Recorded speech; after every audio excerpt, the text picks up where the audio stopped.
चलो हम लोग आगे कंटिन्यू करेंगे एटमॉस्फेरिक रिफ्रैक्शन के साथ, ठीक है। एटमॉस्फेरिक रिफ्रैक्शन टॉपिक चल रहा था, थोड़ा सा बचा हुआ था। Atmospheric refraction, atmospheric refraction. चलो हम लोगों ने क्या समझा एटमॉस्फेरिक रिफ्रैक्शन में, फटाफट एक लाइन में। हमारे अर्थ के चारों तरफ एयर के बहुत सारे लेयर होते हैं, उन लेयर के थ्रू जब लाइट आता है तो रिफ्रैक्शन होता है, उसी को कहते हैं एटमॉस्फेरिक रिफ्रैक्शन। एटमॉस्फेरिक रिफ्रैक्शन में सबसे इम्पॉर्टेंट बातें होता है कि जो एयर के जो डिफरेंट लेयर हैं, अगर आप एक जनरल केस देखेंगे तो जैसे जैसे ऊपर जाएंगे हवा का लेयर पतला होते जाता है, ऊपर रेयरर मीडियम होता है, कौन सा मीडियम, और नीचे डेंसर मीडियम होता है। एक जनरल आइडिया देखेंगे तब, लेकिन कोई ज़रूरी नहीं है कि ऊपर रेयर नीचे डेंसर, बीच में लेयर हमेशा चेंज होते रहता है, ठीक है। तो इसीलिए बोलते हैं कि हमारे एटमॉस्फेयर का फिजिकल कंडीशन सेम नहीं है, लगातार यह चेंज होते रहता है, ठीक है। और इसमें हम आपको बता दिए थे जो बात, थोड़ा सा एक बात रह गया था क्या, थ्योरी लिखवाने के लिए, जिसमें से आपको एग्जाम्पल हम बता रहे थे, ठीक है। एग्जाम्पल में एक एक्सप्लेन किए थे, एक और एक्सप्लेनेशन ज़रूरी है आपका, advance sunrise and delayed sunset. Advance sunrise and delayed sunset,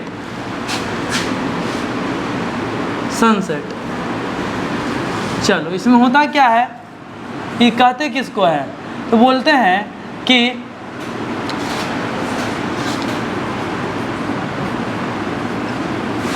appearance of sun, appearance of sun, sun का दिखाई देना, appearance of sun 2 minute before, 2 minute before, 2 minute before and 2 minute after, 2 minute after, 2 minute before sunrise, 2 minute before sunrise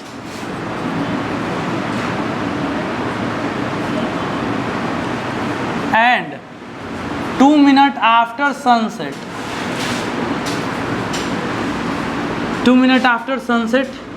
हाँ यही होता है, अगर देखा जाए किसको कोई पूछे किसको कहते हैं एडवांस सनराइज, तो रियल सनराइज मतलब रियल में सूर्योदय होने से पहले 2 मिनट पहले सूर्य का दिखाई देना, या रियल में सूर्यास्त हो गया है फिर भी 2 मिनट बाद का सूर्य दिखाई देना, यही कहलाता है एडवांस सनराइज और डिलेड सनसेट, ठीक है।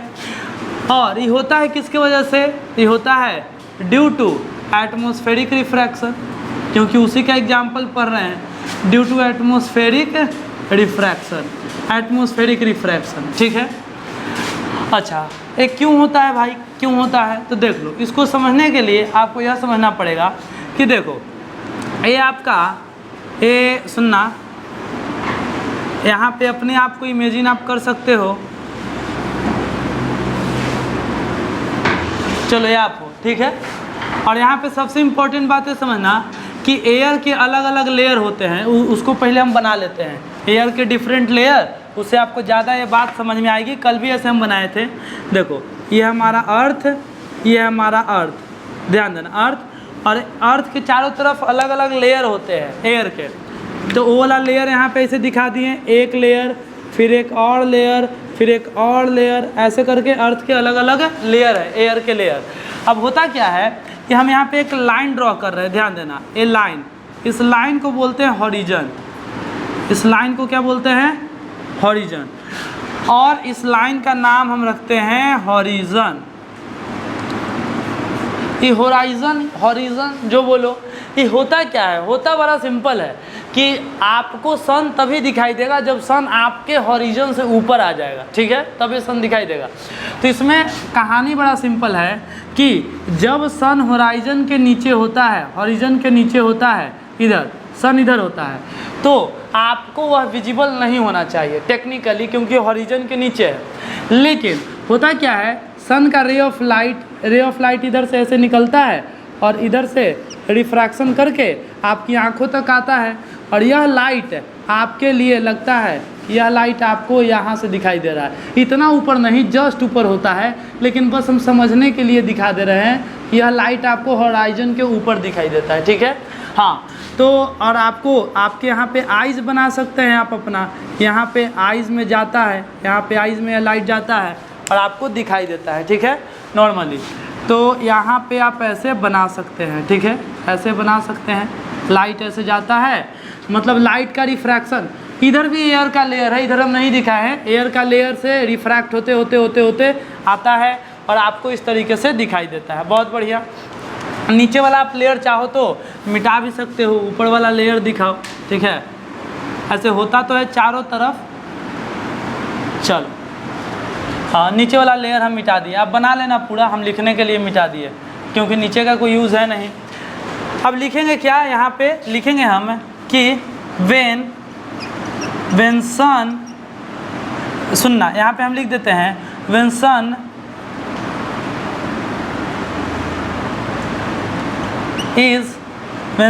is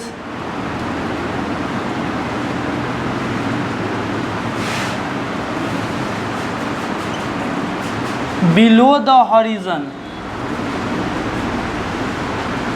जब सन हॉरिजन के नीचे होता है, then it is not visible, then it is not visible, but सुनना ध्यान से, but when sun is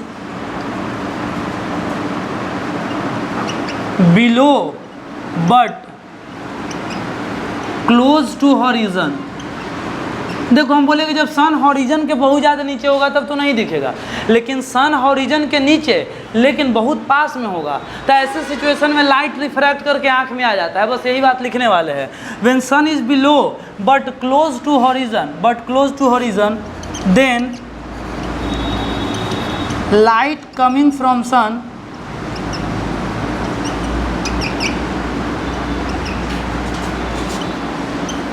refract continuously,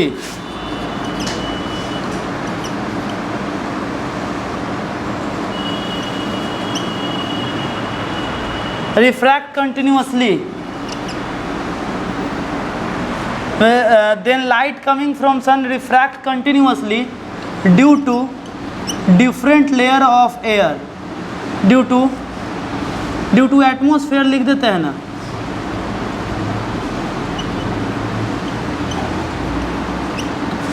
due to atmosphere, and it become visible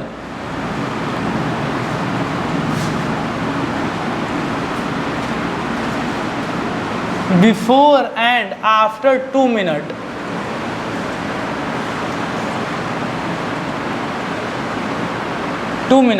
Of sunrise and sunset। समझ में आया बात भाई? इससे बढ़िया एक्सप्लेनेशन नहीं हो सकता है, ठीक है। When sun is below the horizon, पहले तो ये बात बता दिए, when sun is below the horizon then it is not visible, नहीं दिखेगा ज़्यादा नीचे रहेगा तो। बट यहाँ पे लिखे when sun is below but close to horizon, close पास में रहना चाहिए। Then light coming from sun, जो लाइट सन से निकलेगा, सन रिफ्रैक्ट कंटिन्यूसली, लगातार थोड़ा रिफ्रैक्ट करता रहेगा, ठीक है। सर क्यों करेगा रिफ्रैक्ट? तो एटमॉस्फेयर की वजह से, अलग अलग ग्रीन जैसा लेयर दिखाए हैं। अच्छा, और होगा क्या, एंड इट बिकम विजिबल, और यह आपको दिखाई देने लगेगा, ठीक है। And it become visible before and after 2 minute of sunrise and sunset respectively. Sunrise से 2 मिनट, बिफोर एंड आफ्टर, सही लिखे हैं जी, and become visible before and after. इसको सही लिख देते हैं, and it become visible 2 minute before and 2 minute after, 2 minute before and 2 minute after.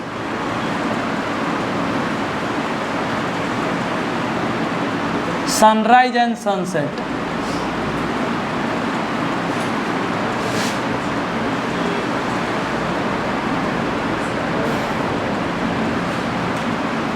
चलो ये वाला क्लियर? हाँ, ये वाला आपका पार्ट थोड़ा इम्पोर्टेंट था तो बता दिया आपको, ठीक है। और बताओ apparent position of a star, तीसरा, बस तीसरा आखिरी लिखेंगे, apparent position of a star,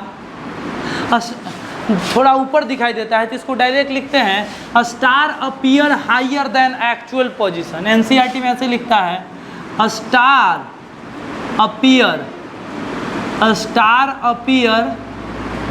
बोलो कहाँ दिखाई देता है star?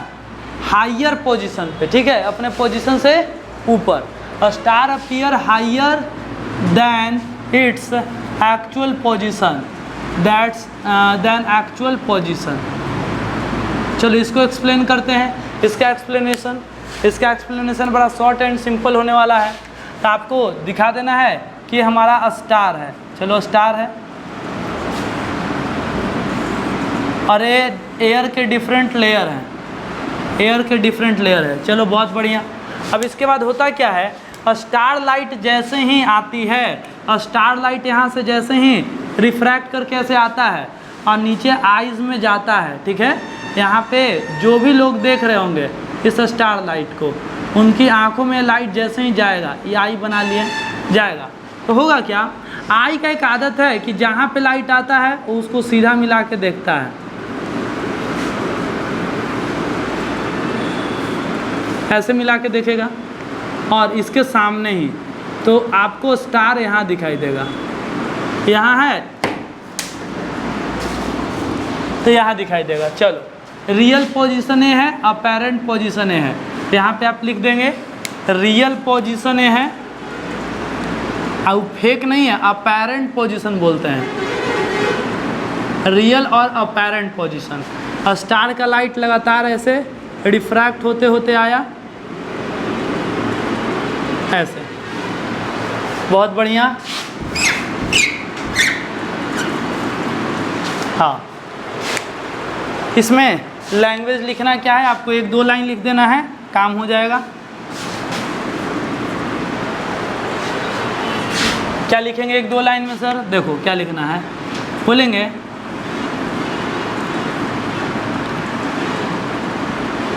when a starlight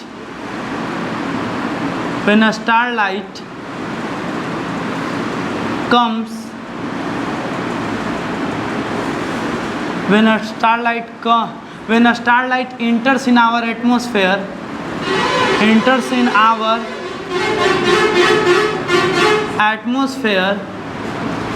when a starlight enters in our atmosphere, ठीक है, जब हमारे एटमॉस्फेयर में इंटर करता है तो होता क्या है,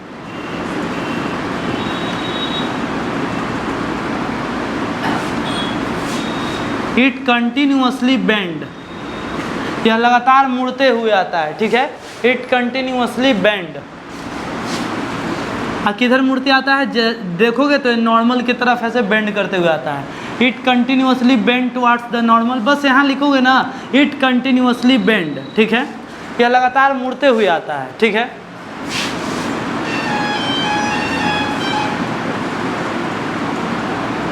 bend and when it enters in our eye,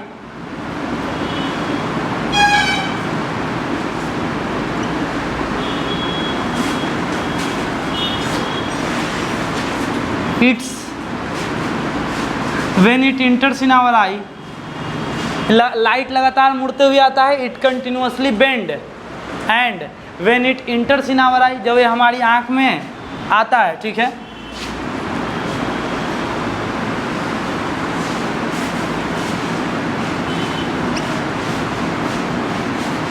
then I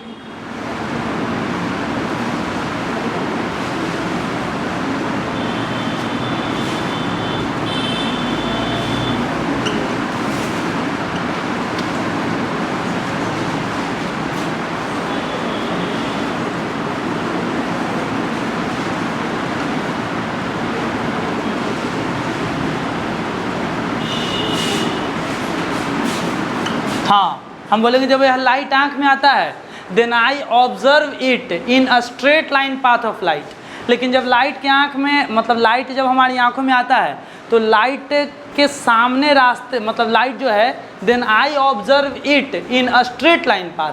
तो आँख का एक खासियत है, आँख को लाइट जहाँ से दिखाई देता है ना, एक स्ट्रेट लाइन मिला के देखता है। लाइट भले नीचे से आ रहा है ऐसे, लेकिन अगर हमारे आँख में लाइट यहाँ आएगा, ऐसे आएगा, तो हमारा लाइट इधर देखेगा कि अच्छा उधर है कोई चीज़। भले लाइट ऑब्जेक्ट नीचे है, नीचे से लाइट आ रहा है, लेकिन लाइट अगर इधर आया ऐसे, तो हमको वो चीज़ उधर दिखाई देगा, ठीक है। अगर वो लाइट ऐसे आया तो हमको वो चीज़ उधर दिखाई देगा, क्योंकि लाइट स्ट्रेट लाइन में ट्रेवल करता है, तो आँख वो स्ट्रेट लाइन मिला के देखता है। Then I observe it, I observe करेगा इसे इन अ straight line path of light, light जिधर से आ रहा है उसके स्ट्रेट लाइन पाथ में, and hence it appear higher than actual position, and hence it appear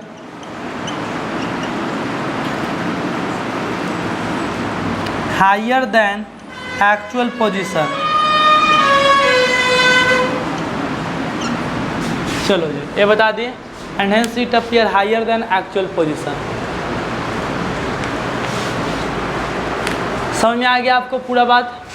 तो देखो इसमें लिखने का है, अपने पॉइंट ऑफ व्यू से जो लिखो बस सोच सोच के लिख दो, काम हो जाता है, इसमें ज़्यादा दिमाग नहीं लगाना है।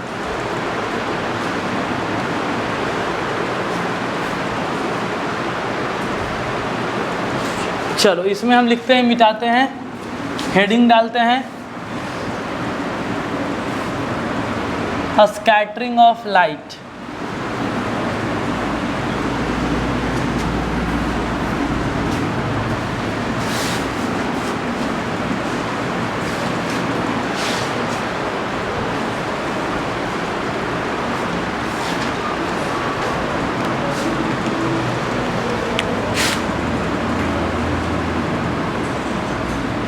चलो हेडिंग डाल लिए, स्कैटरिंग ऑफ लाइट,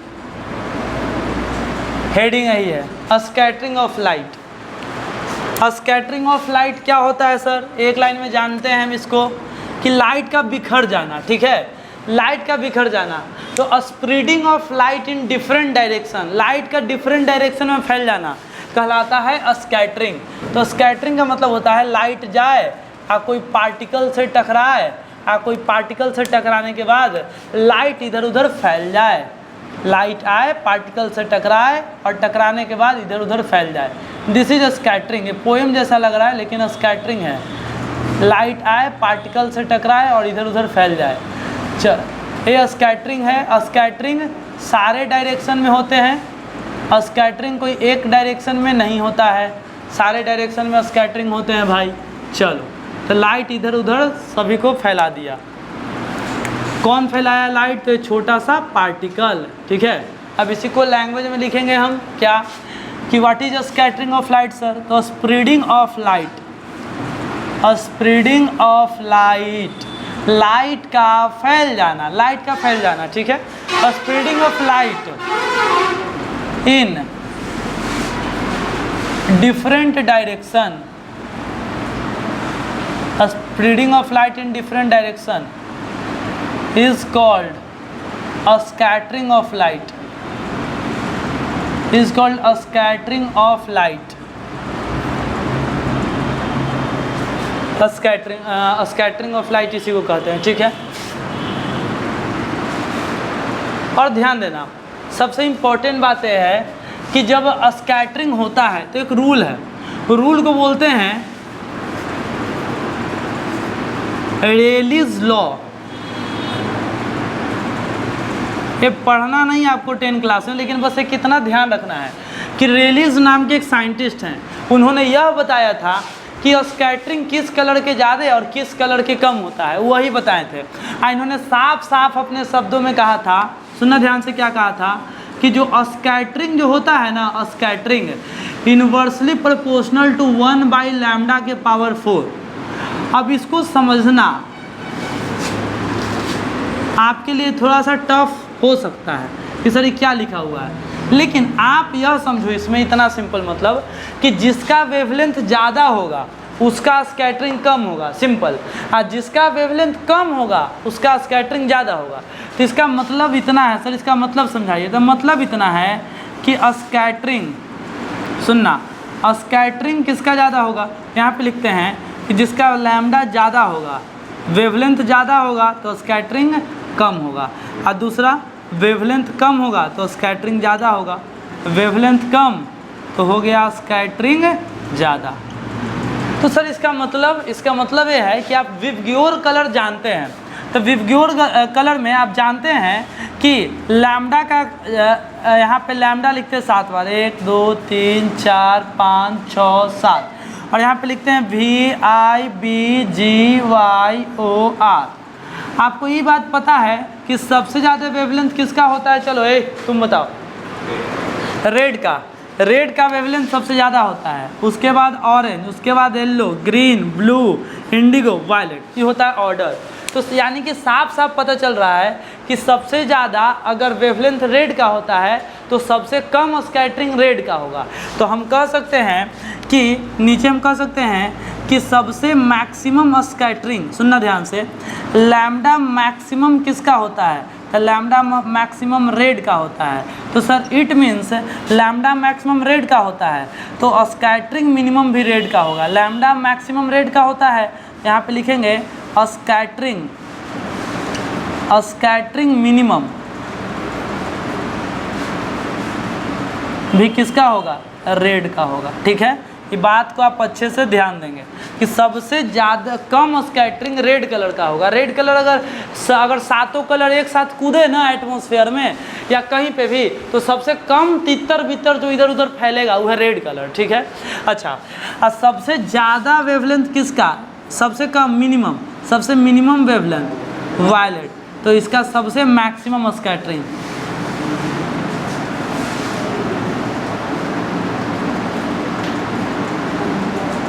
क्या जी, किसी को ब्लू लग रहा है क्या?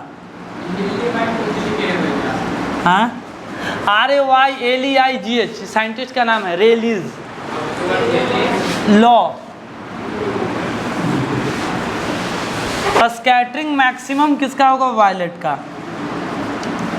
किताब में देखेंगे तो आपको ऐसे लिखा हुआ मिलेगा कि छोटे वेवलेंथ वाले का स्कैटरिंग ज़्यादा होता है, स्मॉलर वेवलेंथ लाइट स्कैटर मोर। ठीक है, इसका कंक्लूजन ये निकल रहा है कि स्मॉलर वेवलेंथ, इन दोनों का कंक्लूजन निकल रहा है कि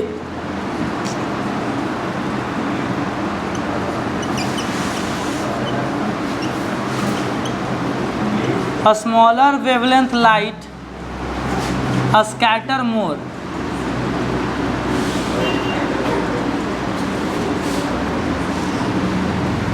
छोटे वेवलेंथ वाले लाइट ज़्यादा स्कैटर करते हैं। चलो क्लियर है बात, हाँ समझ में भी आ रहा है, पूरा बात समझ में आया। छोटे वेवलेंथ वाला लाइट ज़्यादा स्कैटर, लेकिन रेलीज ने एक बात बता दिया था कि भैया मेरा लॉ तभी लगाना, मेरा लॉ से तभी चलना जब पार्टिकल बहुत छोटा हो। ज़्यादा बड़ा पार्टिकल रहेगा ना तो मेरा रूल फेल कर जाता है। तो रेलीज ने साफ साफ बताया था कि मेरा लॉ हमेशा वैलिड नहीं है। तो सर सब पूछा किसके लिए वैलिड है सर आपका लॉ, तो बोले थे valid for very small particle. Very कितना स्मॉल सर, कितना स्मॉल, लाइट का जो साइज है उसके आसपास। लाइट का साइज जानते हो 4000 एंगस्ट्रॉम से 8000 एंगस्ट्रॉम, तो उसके आसपास मतलब ये कि गैस के मॉलिक्यूल, एकदम छोटा डस्ट मॉलिक्यूल, उसके लिए ये सब लागू होगा। ये सब और बड़े बड़े पार्टिकल के लिए लागू नहीं होगा। जैसे कि बादल में बड़ा बड़ा डस्ट रहता है, वो सब के लिए लागू नहीं होगा। पानी के बड़े बड़े बूंद के लिए सब रूल लागू नहीं होगा। तो ये लागू होगा सिर्फ और सिर्फ किसके लिए, valid for very small particle. हाँ, अब तुम सुनो, अब तुम इतना बड़ा पार्टिकल ला दोगे लाइट के रास्ते में, ऐसे जी सुनो ऐसे, हाँ, अब तुम बोलोगे कि बताओ किसका स्कैटरिंग ज़्यादा हुआ, इतना बड़ा पार्टिकल है।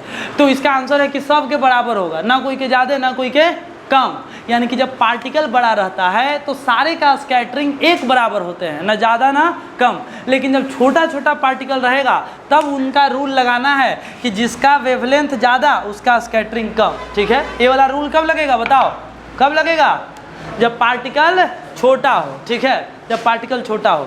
तो ये स्कैटरिंग ऑफ लाइट में ये बातें हैं। ठीक है, इसमें आपको बस एग्जाम्पल को एक्सप्लेन कर देना है, ख़त्म हो गया टॉपिक, ज़्यादा कुछ है नहीं।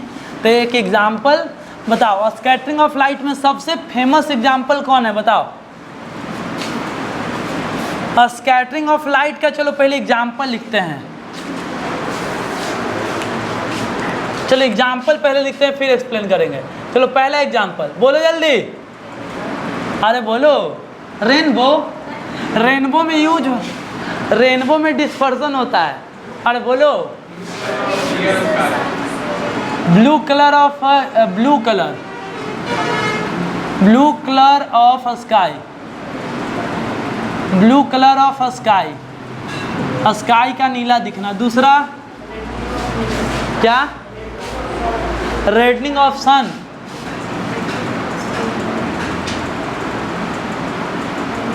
सन appear reddish in morning and evening, in morning and evening. और किसी को पता है क्या? डेंजर सिग्नल, हाँ डेंजर सिग्नल।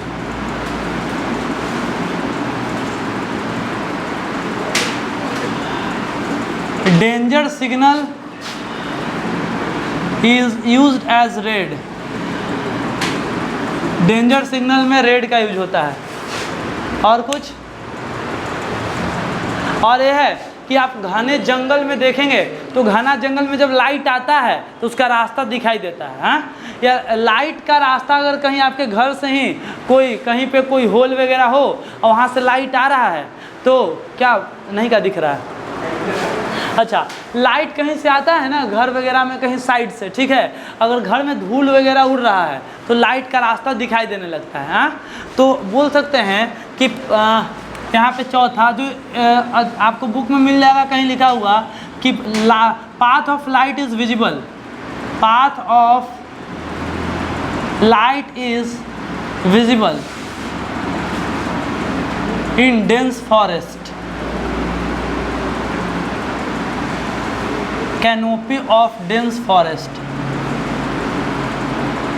ऑल तो ये एग्जाम्पल जो है ना आते हैं टिंडल इफेक्ट वाले केस में हम ले सकते हैं। एक तरह का देखो टिंडल इफेक्ट का जितना भी एग्जाम्पल है ना वो सब स्कैटरिंग में ही आता है। कारण क्योंकि टिंडल इफेक्ट एक तरह का स्कैटरिंग ही है। ठीक है, चलो यहाँ पे हम लिखते हैं कि ये तो लिख दिया, अब इसको एक्सप्लेन करेंगे, लेकिन उससे पहले आप यहाँ पे क्या पढ़ेंगे, चलो पहले इसको बता ही देते हैं, टिंडल इफेक्ट बता देते हैं फिर इसको एक्सप्लेन करेंगे।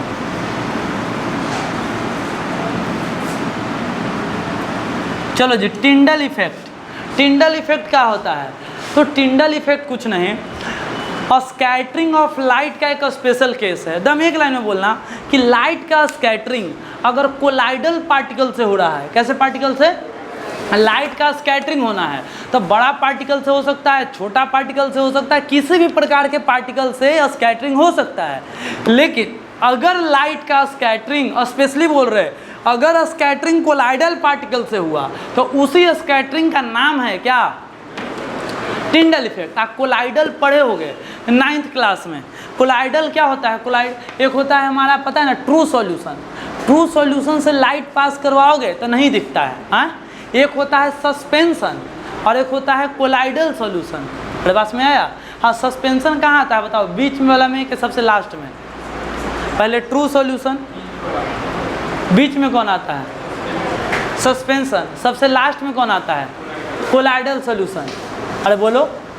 तो आप बीच वाले साइड में जैसे पढ़े हुए आपकी मर्जी, लेकिन मेन बात ये समझना कि टिंडल इफेक्ट को लिखेंगे कैसे? तो लिखेंगे यहाँ पे सबसे पहला कि scattering, scattering of light, scattering of light by colloidal particle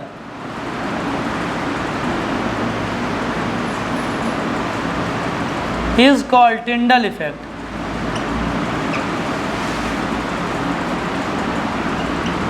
Is called Tyndall effect. ठीक है, चलो। और टिंडल इफेक्ट ये होता है।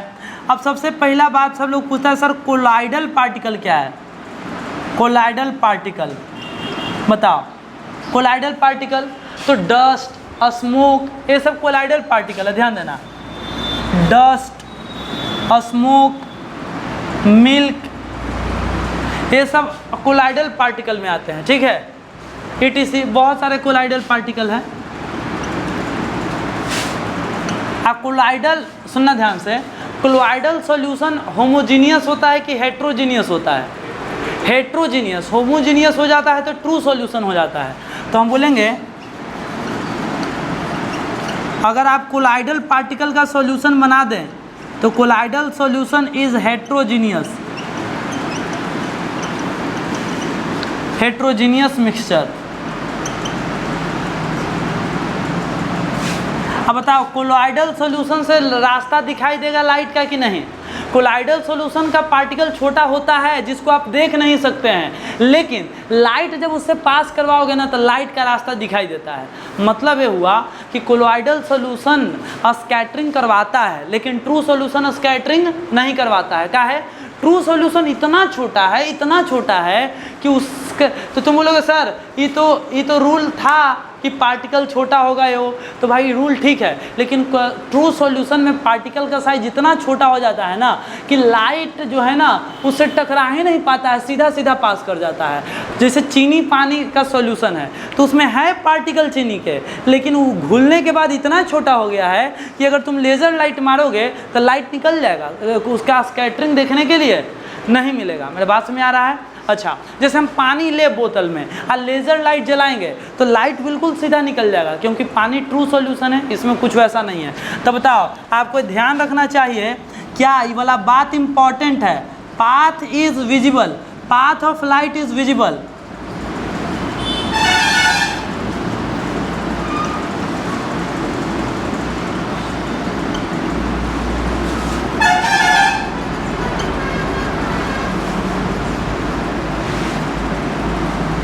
थोड़ा किताब देना तो NCERT देखो, इसमें आपको बता देते हैं एक पॉइंट आपको होगा,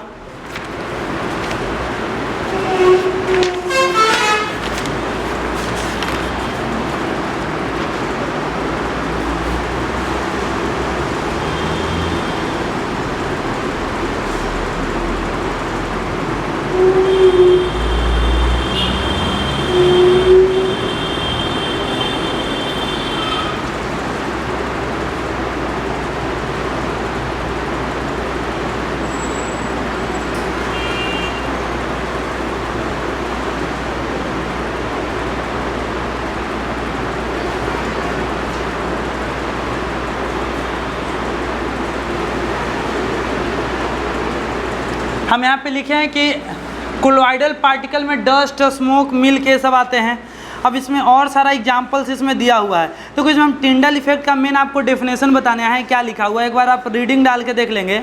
the phenomena of scattering of light by colloidal particle give rise to Tyndall effect. ठीक है, इसको हम टिंडल इफेक्ट कहते हैं। और टिंडल इफेक्ट कह रहा है कि Tyndall effect can also be observe when sunlight pass through canopy of dense forest. जो डेंस फॉरेस्ट में जब लाइट आता है तो सर आप तो स्कैटरिंग में लिखवा दिए, तो स्कैटरिंग में हम लिखवा दिए, लेकिन यह क्या चीज़ का एग्जाम्पल हो सकता है बताओ? यह टिंडल इफेक्ट का एग्जाम्पल हो सकता है, कोई दिक्कत नहीं, टिंडल इफेक्ट का एग्जाम्पल हो सकता है। आगे देखेंगे कि इसमें एक और बात है कि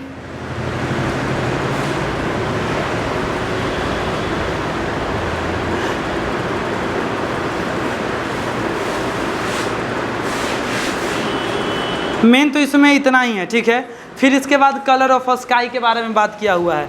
चलो इसमें मेन पार्टिकल देखो, पार्टिकल का नाम ढूंढ रहे क्या दिया हुआ है, कौन कौन? Dust, molecules of air, water droplets, smoke. हाँ, सस्पेंडेड पार्टिकल ऑफ डस्ट, तो डस्ट लिख ही दिए। Molecules of air, tiny water droplets, दो नहीं लिखे। चलो यहाँ पे अब आगे बात करेंगे।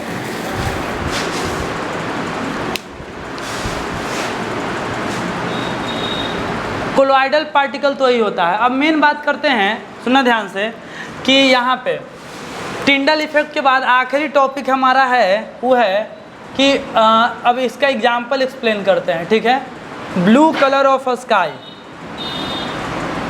Blue colour of sky. चलो जी, स्काई का ब्लू कलर के बारे में समझते हैं। ठीक है, स्काई का ब्लू कलर के बारे में। तो देखो ब्लू कलर ऑफ स्काई के बारे में क्या कहानी है ये समझना। देखो इसको थोड़ा सा और नीचे बनाते हैं हम कि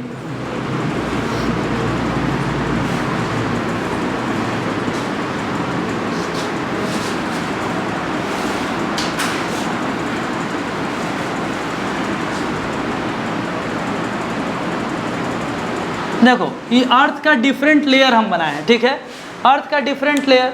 अब होता क्या है कि जैसे ही कोई लाइट इसमें एंटर करता है, मान के चलो कोई भी लाइट इसमें एंटर किया है, ऐसे कोई भी लाइट ऐसे, अच्छा ये अर्थ का एटमॉस्फेयर है, अर्थ के एटमॉस्फेयर में क्या रहता है।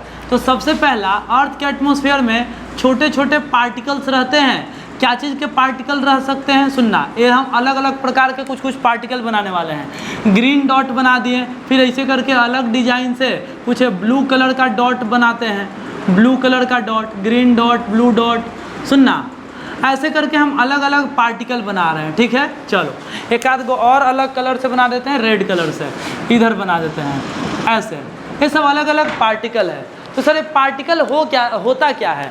तो पहला बात है कि ये सर बनाए क्या हैं। तो हम बोलेंगे कि ये है हमारा, ये क्या है, तो हम बोलेंगे atmosphere of earth, atmosphere of earth. तो सर अर्थ के एटमॉस्फेयर में क्या रहता है, तो आपको जो नाम बोले वो नाम समझना है कि अर्थ के एटमॉस्फेयर में गैस के मॉलिक्यूल रहते हैं। क्या रहते हैं, गैस के मॉलिक्यूल्स, गैस मॉलिक्यूल्स। उसके बाद क्या रहते हैं, वाटर ड्रॉपलेट्स। क्या रहता है, water droplets, gas molecule, water droplets. अच्छा और क्या क्या रहता है सर, तो हम आपको बताए हैं डस्ट रहता है, थोड़ा बहुत डस्ट के पार्टिकल रहते हैं। और क्या रहता है बताओ, स्मोक रहता है, स्मोक। तो इतना सारा चीज़ एटमॉस्फेयर में रहता है, ठीक है। एटमॉस्फेयर में गैस के molecule, water droplets, dust particle, smoke, ये सब चीज़ रहता है। और जब कभी भी सन का लाइट बोलो, सन का लाइट ही मान के चलते हैं कि जब कोई भी लाइट इस एटमॉस्फेयर में इंटर करता है, कोई भी लाइट, मान के चलो इधर से लाइट इंटर किया, कोई भी लाइट ऐसे इंटर किया, यहाँ पे इंटर किया, या कोई लाइट इधर इंटर किया, इससे टकराया, या कोई लाइट ग्रीन वाले से टकराया, ऐसे ऐसे। तो कोई भी लाइट जब ऐसे करता है तो होता क्या है कि इधर आ कौन सा लाइट रहा है, तो एटमॉस्फेयर से ऊपर मेजॉरिटी कौन से लाइट आते हैं, वाइट लाइट। कौन सा लाइट आता है बताओ, वाइट लाइट, वाइट लाइट ही आते हैं भाई, वाइट लाइट। अब होता क्या है कि यहाँ पे स्कैटरिंग होता है, स्कैटरिंग। तो स्कैटरिंग आपको हर पार्टिकल स्कैटरिंग करता है, ब्लू वाला हो चाहे रेड वाला हो चाहे ग्रीन वाला हो, सब स्कैटरिंग करेगा। और सुनना ध्यान से, यहीं पे लोग कंफ्यूज करता है और इसी को आपको अच्छे से समझना है। स्कैटरिंग यहाँ पे बताओ, सबसे पहला बात है कि इनका रूल लगेगा कि नहीं लगेगा। इनका रूल तो बिल्कुल लगेगा, क्यों, सब छोटे छोटे पार्टिकल है। Gas, water droplets, dust, smoke, ये सब कैसा कैसा पार्टिकल है, छोटा छोटा पार्टिकल है। तो रेलीज का लॉ ये वाला आप लगा सकते हो जितना भी पढ़े हो, ठीक है। चलो तो आपसे हम जो बात पूछे वो बताना कि सबसे ज़्यादा स्कैटरिंग किस कलर का होगा, बताओ। सबसे ज़्यादा स्कैटरिंग, लाइट आया तो लाइट इधर उधर बिखर गया, कुछ लाइट इधर बिखरा, कुछ लाइट इधर बिखरा, कुछ लाइट इधर बिखरा, ऐसे ही कुछ लाइट इधर, स्कैटरिंग यहाँ हुआ। सर यहाँ भी स्कैटरिंग हुआ, बिल्कुल हुआ, यहाँ यहाँ यहाँ ऐसे करके स्कैटरिंग हुआ, ठीक है। यहाँ भी हुआ, बिल्कुल हुआ, हर पार्टिकल में स्कैटरिंग हुआ। डस्ट हो चाहे गैस हो चाहे कुछ हो, हर पार्टिकल स्कैटरिंग किया, ठीक है। बस आपको बताना ही है कि नीचे तो अर्थ है, नीचे तो अर्थ है। चलो आपको बताना है मैक्सिमम स्कैटरिंग किस कलर का हुआ, बताओ जल्दी से, बोलो किसका, वायलेट का। तो सबसे पहला पॉइंट ये होगा कि लोअर वेवलेंथ वाले light, lower wavelength, lower wavelength, lower wavelength, lower wavelength light scatters more, lower wavelength light scatters more. आपको लोअर वेवलेंथ वाले लाइट सबसे ज़्यादा स्कैटर होते हैं। तो कौन सा लाइट सबसे ज़्यादा स्कैटरिंग हुआ, तो violet, indigo and blue, violet, indigo and blue, ये तीनों सबसे ज़्यादा स्कैटर होते हैं। तो सबसे इम्पॉर्टेंट बात है कि इसमें मैक्सिमम तो यही स्कैटर करेगा, और वायलेट का स्कैटरिंग सबसे मैक्सिमम होता है, मैक्सिमम। लेकिन फिर भी स्काई कैसा दिखाई देता है, ब्लू, वायलेट की जगह कैसा दिखाई देता है, कारण ही है आसमान में सबसे ज़्यादा वायलेट है, उसके बाद इंडिगो है, उसके बाद ब्लू है, लेकिन हमारा आई जो है सेंसिटिव, हमारा रेटिना जो है ज़्यादा सेंसिटिव है ब्लू कलर के लिए rather than violet colour. It means कि 2 गो बॉल जलाया जाए सेम इंटेंसिटी का, सेम पावर का, एगो ज़्यादा ही पावर के, चलो एगो वायलेट बॉल जला रहे हैं ज़्यादा पावर के, एगो ब्लू बॉल जला रहे हैं कम पावर के, तो ब्लू वाला बॉल जल्दी दिखाई देगा, ज़्यादा ऑब्जर्व कर पाओगे तुम। वायलेट बॉल ज़्यादा पावर के है तो यूँ कम ऑब्जर्व कर पाओगे। तो कहने का मतलब यह है कि our retina is more sensitive for blue colour, इसीलिए वायलेट का ज़्यादा स्कैटरिंग होने के बावजूद भी हम जो देख पाते हैं या हमें जो दिखता है वो कौन सा कलर दिखता है बताओ? पूरे आसमान में लगता है कि ब्लू कलर फैला हुआ है, ठीक है। तो हम बोलेंगे कि इसका मैक्सिमम नीचे लिखेंगे our retina is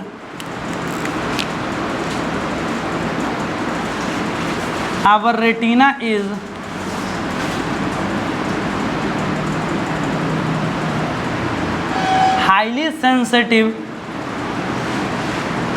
for blue color rather than our retina is highly sensitive for blue color rather than violet and indigo,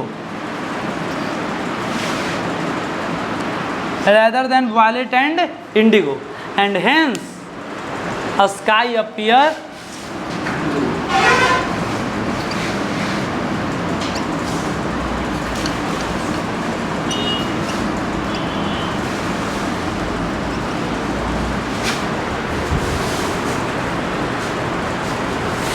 अच्छा एक बात बताओ, एटमॉस्फेयर हटा दिया जाए, मान लो एटमॉस्फेयर न रहे तो आसमान कैसा दिखाई दे? आसमान में पहले एक बात बताओ, एटमॉस्फेयर नहीं रहेगा तो आसमान में स्कैटरिंग होगा स्काई में, और जब एटमॉस्फेयर नहीं तो स्कैटरिंग है नहीं, तो आँख पे डायरेक्ट कौन लाइट पड़ेगा? White light. तो आसमान कैसा दिखाई देगा?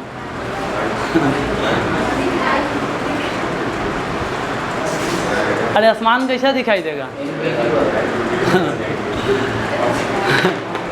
बोलो। अरे भाई तुम इतना क्या सोच लेते हो पहले ही? चलो हम बोले कि एटमॉस्फेयर ना रहे मान लो तो कैसा दिखेगा स्काई? इसका आंसर है no atmosphere means no scattering. No scattering means no colour in sky. No colour means black colour. No colour means कौन कलर? ब्लैक कोई कलर नहीं है, black colour means no colour. अरे बात में आया?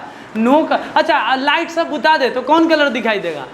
कोई कलर नहीं, तो ब्लैक कलर बोलोगे? ब्लैक कलर बोलो, कोई कलर नहीं, कोई कलर नहीं है उसी का नाम कौन कलर है? ब्लैक कलर है। बात में आया? हाँ, तो यही बात है।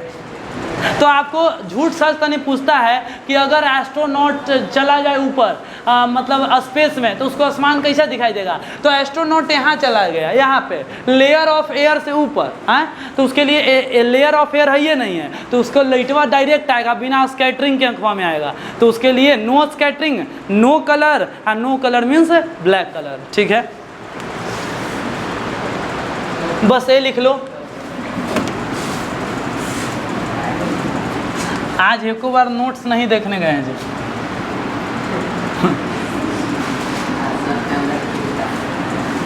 एकदम याद करके आ गए आज सब पूरा। सब पकड़ लेता है बीच में।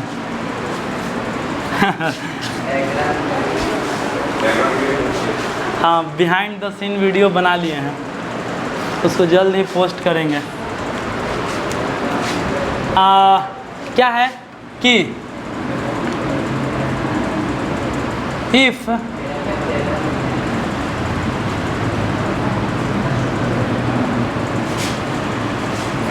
if there were no atmosphere, या डायरेक्ट ऐसे लिखते हैं कि सुनो ना, जो पूछता है वही मुद्दा की बात करते हैं ना। Sky appear dark from space. तो स्पेस क्या होता है? ये होता है अर्थ, और ये होता है अर्थ का एटमॉस्फेयर। और ये होता है स्पेस। अगर आपका आँख स्पेस में है तो लाइट जो भी आएगा आपके लिए क्या होगा, बिना स्कैटरिंग के लाइट आएगा। आप स्पेस में हैं, स्पेस में कोई आदमी चला गया रॉकेट लेके, ठीक है, रॉकेट लेके स्पेस में चला गया, तो उसके लिए भाई यहाँ पे लिखेंगे कि इन स्पेस, नीचे लिख देना कि यहाँ लिखते हैं in space no atmosphere, in space no atmosphere, no atmosphere, space में कोई एटमॉस्फेयर नहीं है। No atmosphere means no scattering, no atmosphere means no scattering. No scattering का मतलब no colour of sky, no colour of sky, no colour means black colour.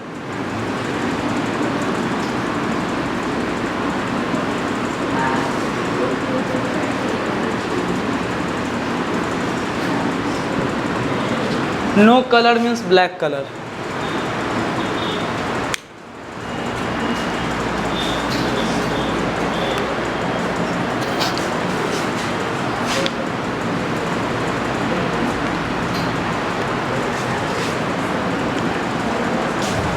चलो almost ख़त्म हो गया, थोड़ा सा रह गया आपका वो वाला सन का रेडियस अपीयरेंस वाला, ठीक है, वो बता देंगे कल।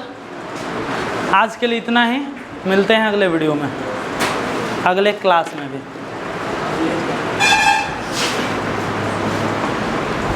चलो